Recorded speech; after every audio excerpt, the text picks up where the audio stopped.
The space around the massive flagship looked peaceful until everything went wrong. The Eternal Vigilance had been the pride of the Galactic Defense Fleet for over 200 years. At 15 kilometers long, it was bigger than most space stations. Its hull gleamed with the special metal that the Valdorians had perfected long ago. They called it quantum-forged tritanium, and everyone knew it could not break. Admiral Kang Taiho stood on the bridge watching the stars. He was one of only 50 humans serving on the great ship. Most of the crew came from other worlds, tall, blue Valdorians who had built the ship, insect-like Klaxons who ran the computers, and dozens of other alien species. Humans were still new to space travel compared to the others. Many aliens thought humans were clever but simple. Preparing for hyperspace jump, called out Commander Lee Soman from her station. She was the only other human on the bridge that day.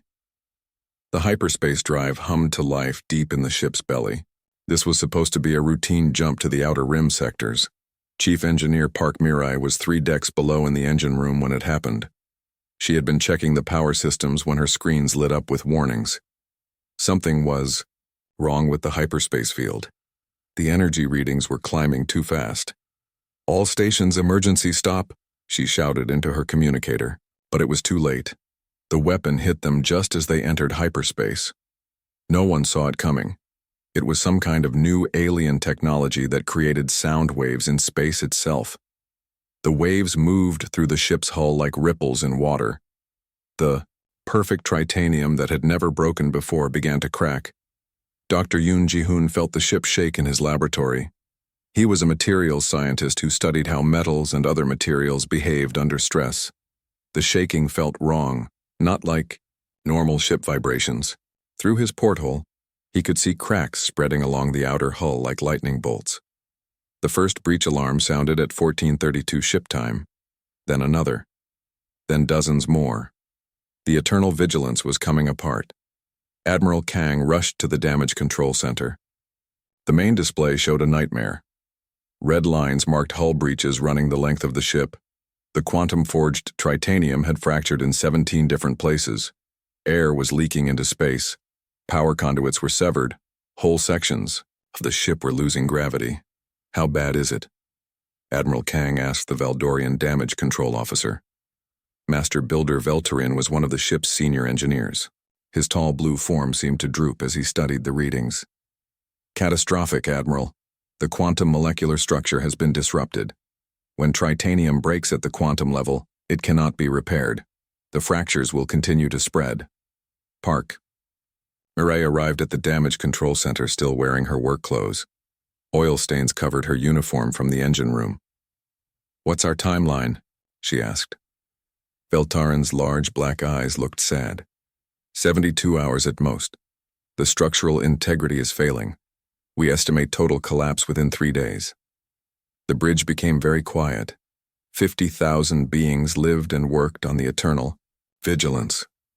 The ship carried families, scientists, engineers, and soldiers from dozens of worlds. The nearest space station was weeks away at normal speed. The hyperspace drive was damaged and could not be used. Commander Lee Soman spoke up from her station. "Can we evacuate to the escort ships?" "Negative," replied Captain Zixtal of the Klaxon engineers. His insect-like head clicked as he spoke. "The escort vessels can carry perhaps 5,000 beings total. We would have to leave 45,000 behind." Dr. Yoon Ji-hoon walked to the main display and studied the fracture patterns. He had spent years learning how materials broke under different kinds of stress. Something about these cracks looked familiar, but he could not place it yet. "The quantum resonance has disrupted the crystal matrix," Veltarin explained to the gathering crowd of senior officers.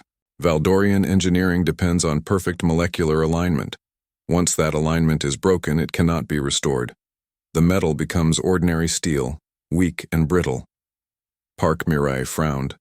"What if we don't try to restore it? What if we work with the damage instead of against it?" The Valdorian engineer looked confused. "Work with it? The metal is broken. There is nothing to work with." "On Earth, we have earthquakes," Park Mirai said. "The ground shakes and cracks. We learned long ago not to build things that were perfectly rigid. Rigid things break. We build things that can bend and flex. Veltarin shook his head. Respectfully, Engineer Park, this is quantum-level damage to advanced materials. This is not the same as your primitive construction techniques. Admiral Kang watched his small human crew. Park Mirai was thinking hard. Dr. Yoon Ji-hoon was still studying the crack patterns. Commander Lee Soman was pulling up structural diagrams on her tablet. These three humans had worked together before. They had a way of solving problems that the other species found strange but effective. How long before the life support systems fail? Admiral Kang asked. 18 hours in the damaged sections, replied the Nexari medical officer. 48 hours in the protected areas. The atmospheric processors cannot maintain pressure with so many hull breaches. The alien officers began discussing evacuation procedures. Some suggested abandoning the ship immediately. Others wanted to try moving everyone to the undamaged sections. The Valdorians talked about their perfect engineering and how nothing like this had ever happened before, but Admiral Kang was not listening to them. He was watching Park Mirai trace the fracture lines on the display with her finger. She had that look she got when she was solving a difficult problem. Engineer Park, he said quietly, do you have an idea? She looked up at him. Maybe, it's crazy. The other species will think we're stupid for even trying. Tell me. The cracks follow stress concentration points. I can see the pattern now. It's like metal fatigue, but at the quantum level. The resonance weapon found the weak spots in the crystal structure and exploited them. Dr. Yoon Ji-hoon nodded slowly. The fractures are following natural stress lines. If we could redistribute the load, you want to repair quantum-level damage to tritanium? Veltarin asked with disbelief. With human technology? Park Mirai smiled grimly. Not repair, reinforce. Make the cracks into features instead of failures. The other aliens looked at each other with expressions that clearly said the humans had lost their minds, but Admiral Kang had seen his people work miracles before. What do you need? He asked. Time, Park Mirai said, and a lot of welding equipment. The news spread through the ship like wildfire. The humans wanted to repair the eternal vigilance. In the corridors and common areas, beings from dozens of different worlds shook their heads in amazement. Some laughed. Others felt sorry for the humans who clearly did not understand how impossible their task was. In the Valdorian quarters, Master Builder Veltarin met with his engineering team. Their tall blue forms gathered around a holographic display showing the ship's damage. The fractures glowed red against the ship's outline like infected wounds. The humans believe they can fix quantum-level structural damage, Veltarin told his team, with welding equipment. Senior Engineer Nalkris made a sound that might have been laughter. Welding? They want to use primitive metal joining on tritanium? It would be like trying to repair a computer with a hammer. Should we stop them? Asked another Valdorian engineer. Veltarin considered this. No. Let them try. When they fail, perhaps they will understand why some things cannot be fixed. It may be a valuable lesson for their species. In the Klaxon section of the ship, Hive engineer Ziktal was having similar thoughts. The insect-like beings communicated partly through chemical sense, and the air in their quarters smelled of confusion and doubt. The humans want to attempt structural repairs. Ziktal clicked to his subordinates. Their plan makes no logical sense. The quantum matrix is disrupted. The molecular bonds are broken. No amount of primitive metallurgy can restore quantum-forged tritanium to its original state. Perhaps we should begin evacuation procedures, suggested another Klaxon.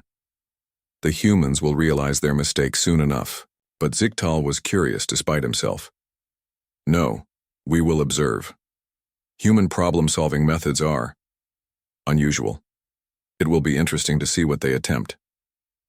Meanwhile, in the human quarters, Park Mirai was gathering her small team. Besides Dr. Yoon Ji-hoon and Commander Lee Soman, there were only 12 other humans on the ship. Most were engineers or technicians. They met in the small conference room that served as the human section's meeting space. All right, Park Mirai said, looking around the table. Everyone knows the situation. The ship is coming apart. The aliens think it can't be fixed. We have 72 hours to prove them wrong. Sergeant Kim Do-hyun raised his hand. He was the ship's human fabrication specialist, responsible for making custom parts and repairs. Chief, I've looked at the damage reports. This isn't like fixing a broken pipe or welding a cracked beam. We're talking about quantum-level molecular damage across 17 major fracture zones. I know it sounds impossible, Park Mirai replied. But look at this. She activated the room's display and showed the fracture pattern analysis that Dr. Yoon Ji-hoon had prepared. See how the cracks spread? They're following the natural stress lines in the hull structure. Dr. Choi Yoon-ji studied the display carefully. She was a structural dynamics expert who had designed bridges on 3 different worlds. It's like earthquake damage, she said slowly. The structure failed at its weakest points. Exactly, Dr. Yoon Ji-hoon added. The resonance weapon didn't just randomly break the hull. It found the points where stress naturally concentrates and amplified the failure. But that also means we know where the problems are. Technician Oh Seok-jin leaned forward. He handled systems integration, making sure different technologies work together. So instead of trying to make the hull perfect again, we make it strong enough to handle being imperfect? Park Mirai nodded. That's the idea. We can't restore the quantum matrix, but we can create a support structure that doesn't depend on quantum properties. The humans worked through the night developing their plan. They studied the ship's blueprints and identified key structural points. They calculated load distributions and stress patterns. They designed a framework of supports, braces, and flexible joints that could hold the broken hull together. The next morning, Admiral Kang Tae-ho called a meeting of all senior officers. The main briefing room was packed with beings from every species on the ship. The Valdorians stood tall and proud despite their worry. The Klaxons clustered together, their compound eyes glittering. The Nexari floated in their environmental suits. Everyone was curious about the human plan. Park Mirai stood at the front of the room with her presentation ready. She felt small compared to the tall aliens, but her voice was steady as she began to speak. We cannot repair the quantum-forged tritanium, she said simply. The aliens are correct about that. The quantum matrix is too damaged to restore. Murmurs went through the crowd. The aliens nodded to each other, satisfied that the humans had finally understood reality. However, Park Mirai continued, we don't need to repair it, we need to replace it. The murmurs stopped. Everyone leaned forward to hear better. We will install a secondary structural framework throughout the ship. This framework will be made of ordinary steel and titanium alloys. It will use mechanical connections, bolts, welds, and flexible joints. Instead of depending on quantum properties, it will depend on redundancy and flexibility. Master Builder Veltarine stood up. Engineer Park, with respect, you are talking about rebuilding the entire structural system of a 15-kilometer starship in 72 hours, with primitive materials and techniques. Not rebuilding, Park Mirai corrected. Supporting. The tritanium hull is still there. It's just not perfect anymore. We'll give it help carrying the load. Dr. Yoon Ji-hoon activated the next slide, showing their stress analysis. On Earth, our ancestors learned to build in earthquake zones. The ground moves. Buildings that try to resist the movement break. Buildings that move with the ground survive. The eternal vigilance has been damaged, Park Mirai continued. It will never be perfect again. But it doesn't need to be perfect. It just needs to be strong enough. Commander Lee Soman stepped forward with the logistics plan. We have the materials. The ship's fabrication facilities can produce the steel framework components. We have welding equipment and power tools. We have people who know how to use them.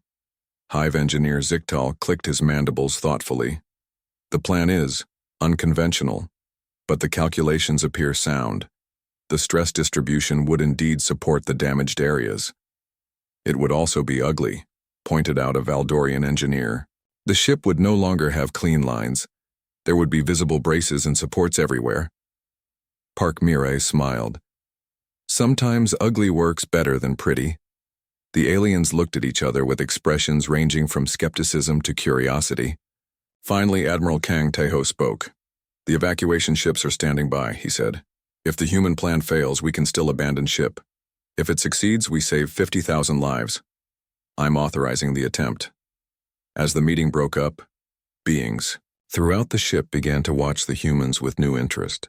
The small group of 15 humans was about to attempt something that the most advanced engineering minds in the galaxy had declared impossible.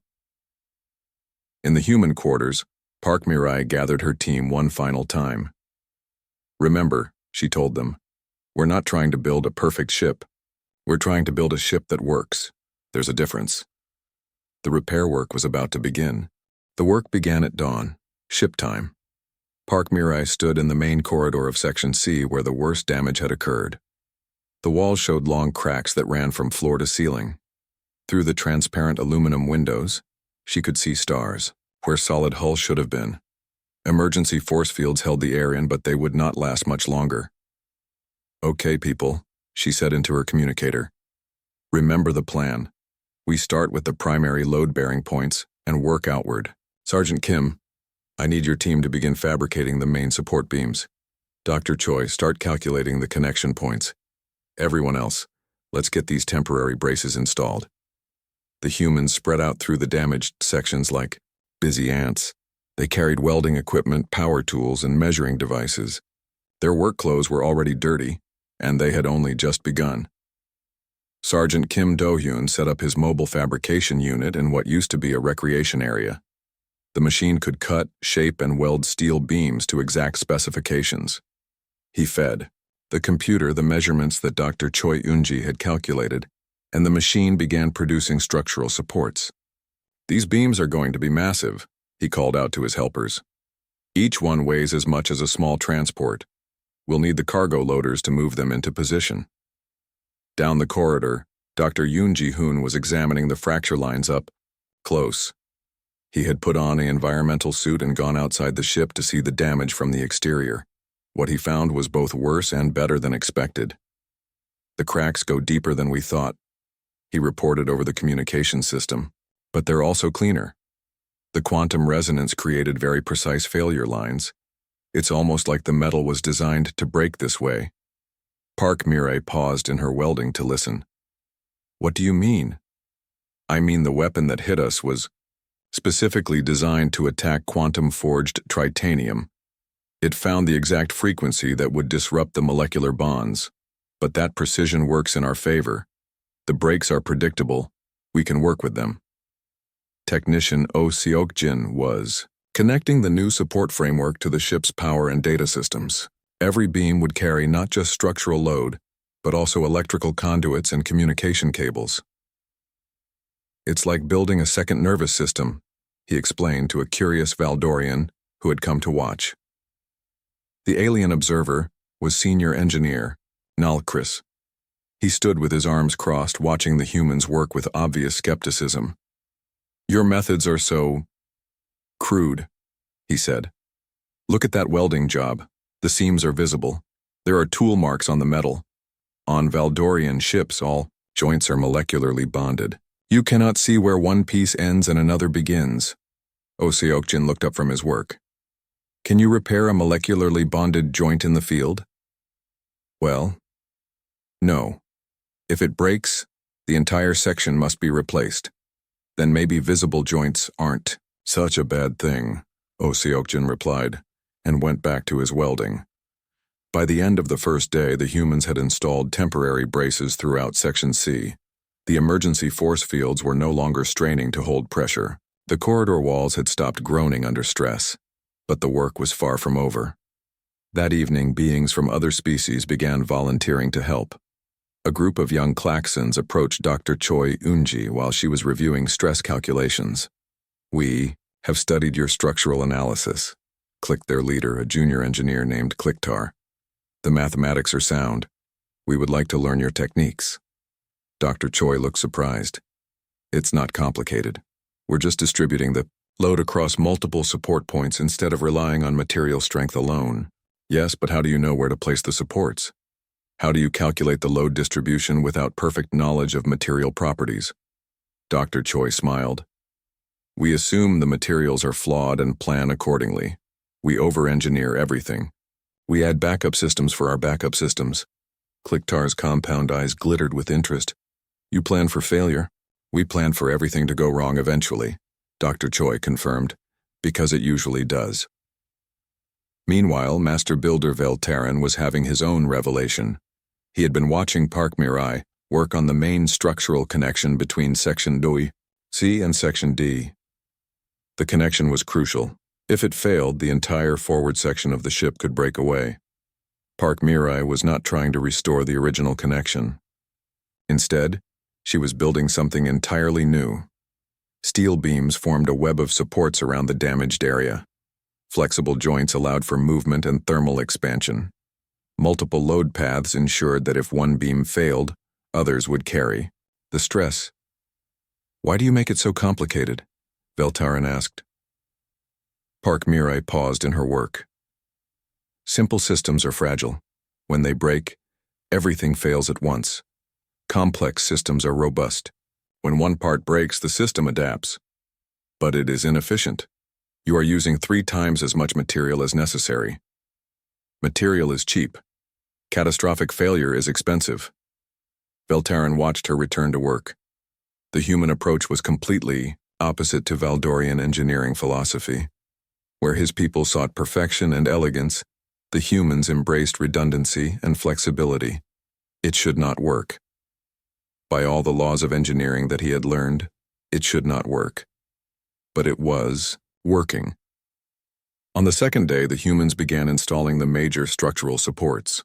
These were massive steel beams that ran the length of the damaged sections. Each beam was connected to dozens of smaller supports, creating a network of load-sharing structures. The aliens who were helping had to learn entirely new techniques. Valdorian engineering used precise molecular assembly. Human engineering used hammers and wrenches. Klaxon engineering relied on biological principles. Human engineering relied on mechanical ones. This is chaos, complained a Nexari engineer as he watched Sergeant Kim Do-yun directing the installation of a major support beam. Controlled chaos, Kim Do-yun corrected. Everyone knows their job. Everyone has backup plans. If something goes wrong, we adapt. As if to prove his point, one of the support cables snapped just as they were lifting the beam into position. Instead of panic, the human team smoothly switched to their backup rigging system. The beam continued moving as if nothing had happened. By the end of the second day, the Eternal Vigilance looked like a completely different ship. Where once there had been smooth, elegant lines, now there were visible steel frameworks and support structures. The ship looked patched and improvised, but it also looked solid. Dr. Yoon Ji-hoon ran stress tests on the new structure and found something remarkable. The ship is actually stronger now than it was before, he reported to Park Mirai. How is that possible? The original design assumed perfect materials performing at optimal levels. Our design assumes flawed materials performing under adverse conditions. We built in so much safety margin that the ship can now handle stresses that would have destroyed it even before the damage. That night, as Park Mirai walked through the repaired sections, she found aliens studying the human work with new respect. The Valdorians were taking detailed measurements. The Klaxons were discussing the load distribution principles. Even the proud Nexari were asking questions about human engineering techniques. Master Builder Veltaran approached her as she checked the connection points one final time. I must admit, he said quietly, your methods are effective. I do not understand them, but I cannot argue with the results. Park Mirai looked around at the steel framework that now held the ship together. We learned a long time ago that perfection is the enemy of function. Sometimes the best solution is the one that works, not the one that looks pretty. Is this how all human engineering works? Pretty much. We assume everything will break, plan for the worst case, and build systems that keep working even when they're damaged. Veltaran was quiet for a moment. Your species has a very different relationship with failure than ours. Park Mirai smiled. We've had a lot of practice. The third day would bring the final test. With 18 hours left before total structural collapse, the Eternal Vigilance looked like a ship that had been rebuilt from scrap metal. Steel beams crisscrossed every corridor. Support struts extended from the hull like the ribs of some mechanical beast. Warning lights blinked where emergency welds held critical connections together, but the ship was still in one piece. Park Mirai had not slept in 36 hours. Her uniform was torn and stained with oil, welding flux and coolant from a dozen different repairs. Her hands were covered in cuts from handling rough steel edges, but her eyes were bright with determination as she studied the final phase of their work. Sections A through K are secure, she reported to Admiral Kang Taiho over the communication system. The main structural framework is complete, but we still have the integration problem. The integration problem was huge. The human framework was holding the ship together, but it was not properly connected to the ship's systems. Power conduits were rerouted through temporary cables. Life support was running on backup systems. The navigation computers could not account for the changes in the ship's mass distribution. How long to complete integration? Admiral Kang asked. Park Mirai looked at her exhausted team. They had been working around the clock, but there was still so much to do. At least 24 hours, maybe more. We don't have 24 hours. Dr. Yoon Ji-hoon appeared at Park Mirai's shoulder. His clothes were even dirtier than hers. Chief, I think I have a solution, but you're not going to like it. Tell me. We don't complete the integration. We make it temporary but functional. Instead of permanent connections, we use modular interfaces. Instead of integrated systems, we use parallel systems. Park Mirai stared at him. You want to run dual systems throughout the entire ship? It's the only way to finish in time. The Valdorian systems handle normal operations. Our systems handle structural support and emergency backup. If something breaks, the ship switches to the backup system automatically. It was not an elegant solution. It was not even a good solution. But it might work. Commander Lee Sumin had been coordinating the logistics of the repair effort. She had tracked every piece of material, every work crew, every minute of the schedule. If we're going with parallel systems, I can have teams working on integration and backup installation simultaneously. We might just make the deadline. The next few hours became a blur of controlled chaos. Human teams spread throughout the ship, installing backup systems and emergency connections. Alien volunteers worked alongside them, learning human techniques and adapting them to their own specialties. In Engineering Section F, Sergeant Kim Do-yeon was training a group of Valdorian technicians in emergency welding techniques. The tall blue aliens looked uncomfortable with the rough practical methods, but they were learning quickly. Remember, Kim Do-yeon told them, this doesn't have to be pretty. It just has to hold. If you're not sure about a joint, add more material. Better to overbuild than underbuild. Senior engineer Nalkris watched his people work with tools they had never used before. This is very different from our construction methods, he admitted to Kim Do-hyun. Different isn't wrong, Kim Do-hyun replied. Just different. In the computer systems, technician Oh Seok-jin was performing miracles of integration. He had somehow managed to make the Valdorian quantum computers talk to human mechanical systems. Warning lights throughout the ship now showed the status of both the original systems and the human backup systems. How did you make this work? Asked Kliktar, the young Klaxon engineer who had become Oh Seok-jin's unofficial apprentice. Translation. Protocols, Oh Seok-jin explained. The computer systems don't need to understand each other directly. They just need to understand the translation interface. It's like having a person who speaks both languages standing between two people who don't. But the real breakthrough came from Dr. Yoon Ji-hoon. He had been working on the problem of connecting human steel frameworks to Valdorian quantum-forged hull sections. The two materials had completely different properties and could not be joined using conventional methods. I think I've got it, he announced over the communication system. Hybrid bonding agents. Park Mirai hurried to his laboratory, where Dr. Yoon Ji-hoon was mixing chemicals in a containment field. I combined human polymer chemistry with Valdorian crystal resonance technology. The result is an adhesive that can bond to both ordinary steel and quantum-forged titanium. The mixture looked like glowing blue paste. How strong is it? Stronger than either material by itself. And it remains flexible, so it can absorb stress without breaking. Within hours, teams throughout the ship were applying the hybrid bonding agent to critical connection points. The glowing blue substance seemed to flow into every crack and gap, creating seamless bonds between human and alien technology. Master Builder Velteran watched the process with fascination. This is remarkable. You have created a material that our two species could not have developed separately. Dr. Yoon Ji-hoon wiped sweat from his forehead. That's kind of the point. Different approaches to the same problem can create solutions that neither approach could find alone. With 12 hours remaining, the ship reached a critical milestone. All primary structural supports were in place and properly bonded. All backup systems were operational. The integration was complete enough to run basic operations, but there was still one major test remaining. Admiral Kang Taiho gathered the senior staff in the main engineering section. Alien and human engineers stood side by side, all of them exhausted, but determined. The ship's status displays showed green lights across most systems, but there were still plenty of yellow warning indicators.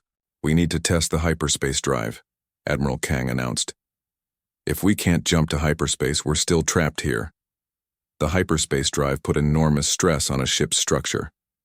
The original quantum-forged hull had been designed specifically to handle those forces. The human framework had been built to hold a damaged ship together, not to handle hyperspace stress. Park Mire studied the structural analysis one more time. The framework should hold, but there's only one way to find out for sure. Hive engineer Ziktal clicked his mandibles nervously. If the framework fails during hyperspace transition, the ship will be torn apart instantly. There will be no time to abort. "If we don't test it, we'll never leave this system," Commander Lee Soman pointed out. "The evacuation ships can't carry everyone to the nearest station." The debate continued for several minutes, but everyone knew there was really no choice. The ship had to be tested under full stress, or it would never be trusted for normal operations. "All non-essential personnel to secure stations," Admiral Kang ordered. "All hands prepare for hyperspace transition test." Throughout the ship, beings strapped themselves into acceleration couches and emergency restraints. The human engineering teams remained at their stations, monitoring the structural systems they had built. Park Mire stood in the main engineering section, watching the stress indicators on her displays. The ship's framework was about to face its ultimate test. "Hyperspace drive charging," reported the navigation officer.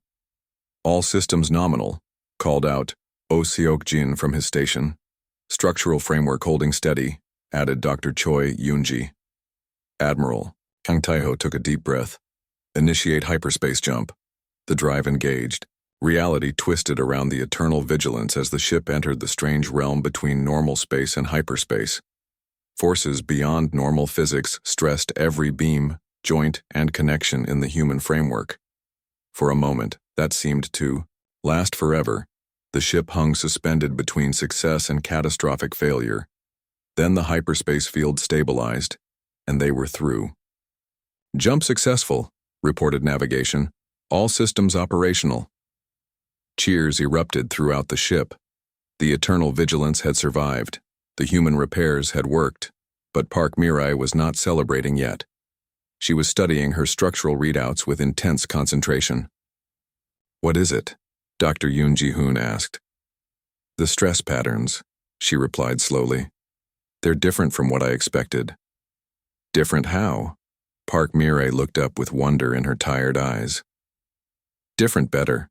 The framework isn't just holding the ship together.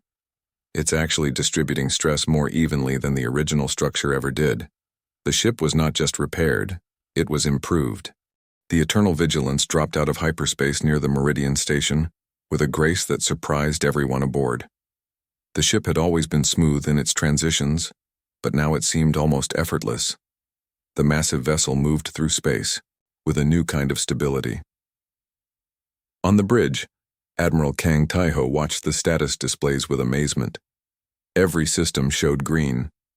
The structural integrity readings were actually higher than they had been before the attack. After 72 hours of desperate repair work, the flagship was not just functional, it was better than it had ever been. "How is this possible?" asked Captain Zixtal of the Klaxon Engineering Corps. His insect-like head tilted as he studied the readings. "The mathematical models predicted that your framework would provide adequate structural support. They did not predict improvement." Park Mirai stood near the engineering station, still wearing her work clothes. She had finally gotten some sleep, but her hair was still messy and her hands still showed cuts from handling rough steel. The original design was optimized for perfect conditions, she explained. Everything had to work exactly right, or the whole system would fail. Dr. Yoon Ji-hoon joined the conversation. His laboratory analysis had confirmed what the instruments were showing. Our framework doesn't depend on everything working perfectly. It's designed to keep working even when parts of it fail. That redundancy makes the whole system more stable. Mastery. Builder Veltaran approached the group. The tall Valdorian engineer looked thoughtful. Over the past 3 days, he had watched his fundamental understanding of engineering be challenged and changed. I have been analyzing your repair methods, he said to Park Mirai. Your approach is completely opposite to our traditional techniques. Where we seek to eliminate all possible failure points, you embrace them and plan around them. Failure points are going to exist whether we plan for them or not, Park Mirai replied. We learned long ago that it's better to know where they are and have backups ready. Commander Lee Soman looked up from her communication station. Admiral, we're receiving a priority message from Fleet Command. They want a full report on our status. Admiral Kang smiled. Tell them the Eternal Vigilance is operational and ready for duty. Better than ready, actually. Word of the successful repair spread quickly through the fleet. Other ships began requesting consultations with the human engineering team. Captains who had once dismissed human techniques were now asking for detailed technical reports. Dr. Choi, Yoonji found herself explaining human structural engineering principles to a room full of senior alien engineers. The key is redundancy, she told them. If you design a bridge that needs every beam to carry its maximum load, then the failure of any single beam will cause total collapse. But if you design a bridge where every beam is only carrying 70% of its maximum load, then several beams can fail before you have a problem. A Nexari engineer raised a tentacle. But this requires much more material. Is it not wasteful? Is it wasteful if it prevents catastrophic failure?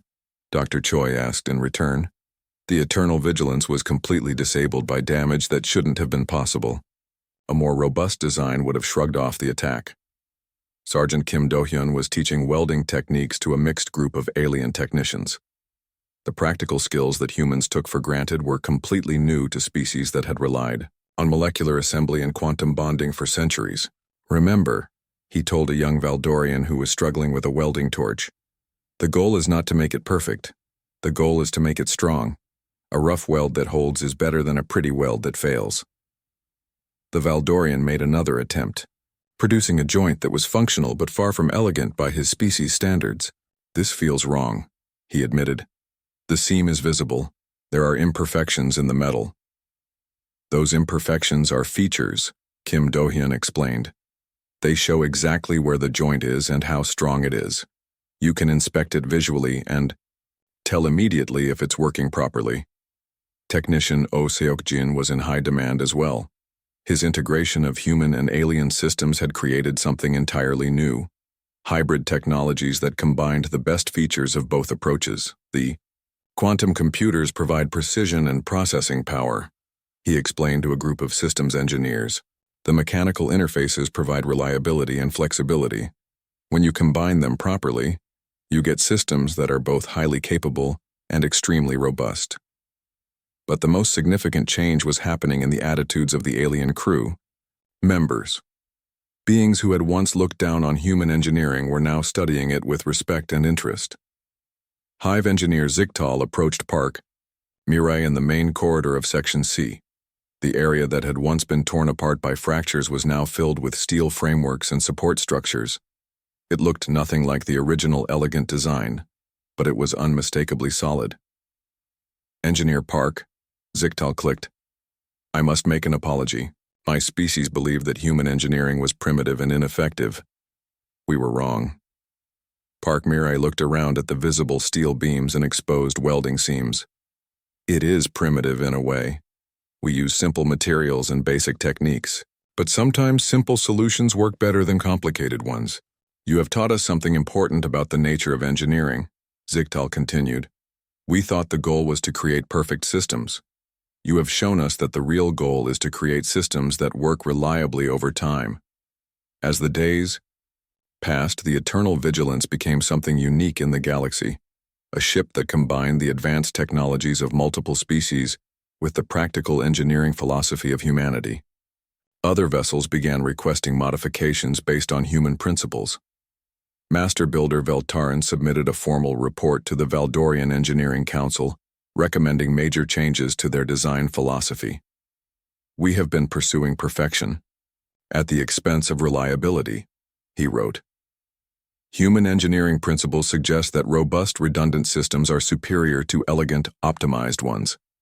The response from the Valdorian homeworld was swift and surprising. Instead of dismissing the report, the Council requested detailed technical specifications for human structural techniques. They wanted to incorporate redundancy and failure tolerance into their next generation of starships. A week after the repairs were completed, Admiral Kang Taeho received new orders. The Eternal Vigilance was being assigned to lead a joint task force studying the integration of different species technologies. The ship would serve as a test bed for new hybrid engineering approaches. Park Mirai was offered a promotion to Chief Engineering Advisor for the entire Galactic Defense Fleet. Her small team of human engineers would be expanded into a full department responsible for developing new reliability standards. "It's funny," she told Dr. Yoon Ji-hoon as they walked through the repaired sections of the ship. 3 days ago, everyone thought human engineering was crude and backward. Now they want us to redesign their entire fleet. Maybe crude and backward were exactly what the fleet needed, Dr. Yoon Ji-hoon replied. They paused at the main viewing port in Section C. Through the transparent aluminum, they could see the framework of steel beams that held the ship together. The supports gleamed in the light from nearby stars, clearly visible against the hull. "Do you think we'll ever make it look pretty?" Dr. Yoon Ji-hoon asked. Park Mirai smiled. "Why would we want to? Pretty is fragile. This is beautiful because it works." Master Builder Veltaran found them there an hour later.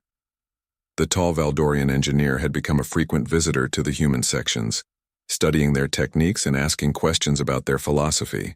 "I have been thinking about what you said earlier," he told Park Mirai, "about building things expecting them to break. What about it? My species builds things believing they never will break. When they do break, we are surprised and unprepared. Your species builds things knowing they will break eventually. When they do break, you are ready." Park Mirai nodded. "That's the difference between hoping for the best and planning for the worst." Veltaran looked out at the steel framework that had saved their ship. "I think," he said slowly, "that planning for the worst is actually more optimistic than hoping for the best. It shows that you believe problems can be solved." Park Mirai had never thought of it that way, but she realized he was right. Human engineering was not pessimistic. It was deeply optimistic. It was based on the belief that any problem could be solved with enough creativity, determination, and willingness to try something new. The Eternal Vigilance jumped to hyperspace again, heading for its new assignment. The ship moved smoothly through the transition, its hybrid systems working in perfect harmony. Behind them, they left a galaxy that was beginning to understand that sometimes the best solutions came not from perfection, but from the wisdom to build things that could survive being imperfect. In the depths of space, the flagship continued its journey, stronger than it had ever been, held together by human ingenuity and the understanding that true strength came not from avoiding failure, but from the ability to keep working despite it. The fleet had learned a valuable lesson. When everything breaks, sometimes the species that expects things to break is exactly the one you need to fix them.